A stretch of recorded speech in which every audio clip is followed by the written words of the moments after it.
Just this week, we've given out shoes, we've given out coats. We have parents coming in to charge up the phones because they haven't got the electricity to charge up the phone. That's poverty. That's poverty. Jill Burns is a support worker at West End Primary School in Morecambe. While the teachers teach, it's Jill's job to ensure the children are ready to learn. And first, that means making sure they are fed. Toast, please. Just one size? Yeah, and do you want a drink? No, just a toast. Breakfast club here begins at 8 o'clock. This morning, 41 children are being served up 10p toast and 10p cereal. You keep that one. Darling. But not all of them can afford to pay.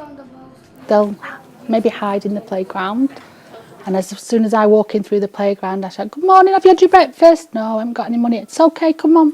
We can tell if a child looks different from one day to the next, so we're vigilant. 1 in 4 children in Morecambe is growing up in poverty. We've come here because it is by no means the worst part of the North West.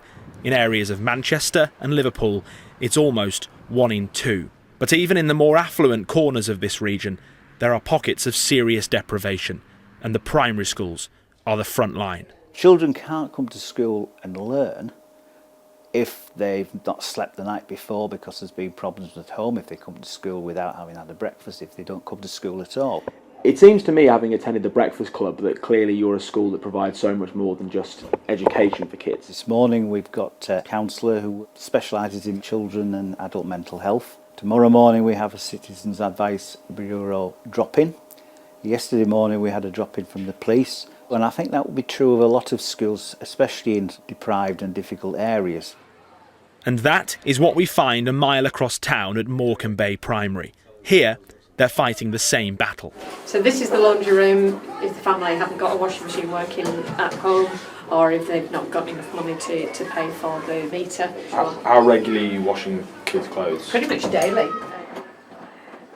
We've had parents that have passed out in the school hall just through doing without meals themselves. We've helped them to join in with the breakfasts that there are available within school. The parents?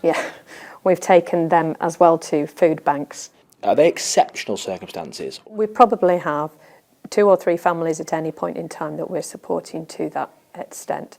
The worst is Christmas. I remember sitting with one little boy who told me that I won't have a Christmas dinner.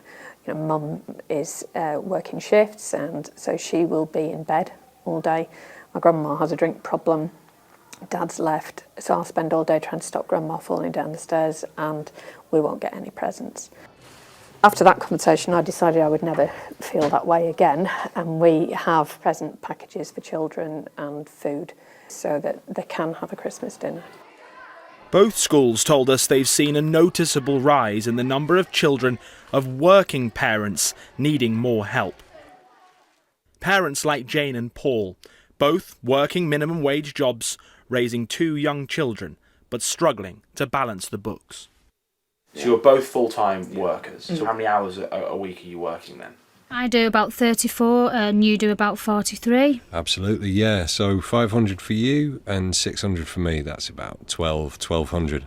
So £1,200, and then so rent is 400. Yeah. 484 every 4 weeks. So monthly bills, usually the grand total's around 900. 997. So that leaves 200 for everything else. Why would you not want us to reveal your identity? I think there's a huge amount of stigma, and I don't even like to use the word being poor. There's a lot of people behind closed doors that can't afford to live, and a lot of those people are working families. And that's across the board in the kind of wages that we earn. At Morecambe's Trussell Trust Food Bank, they are familiar stories.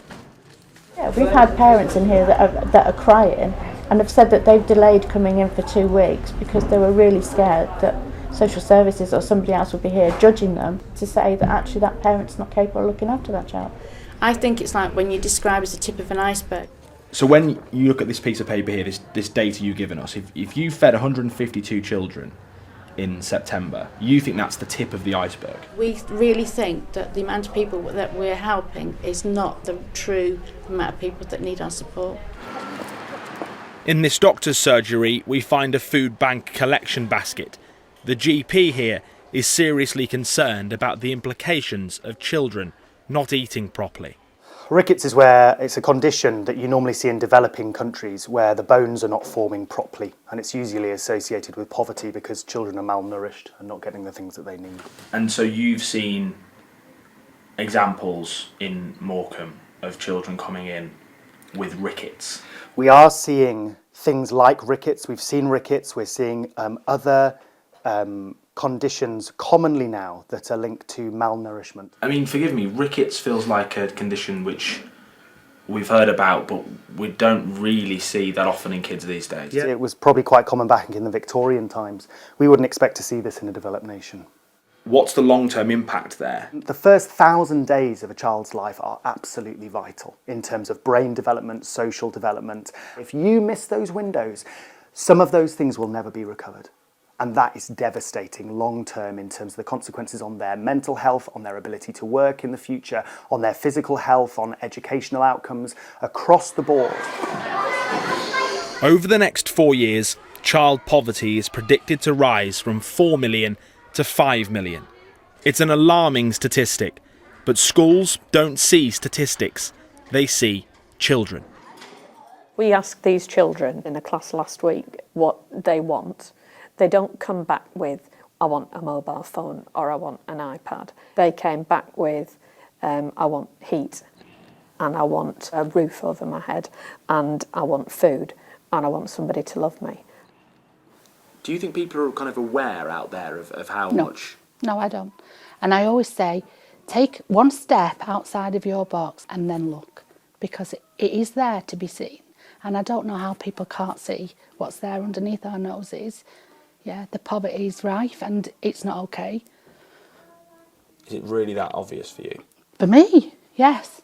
Yes, I deal with it every day. Yeah, it's heartbreaking.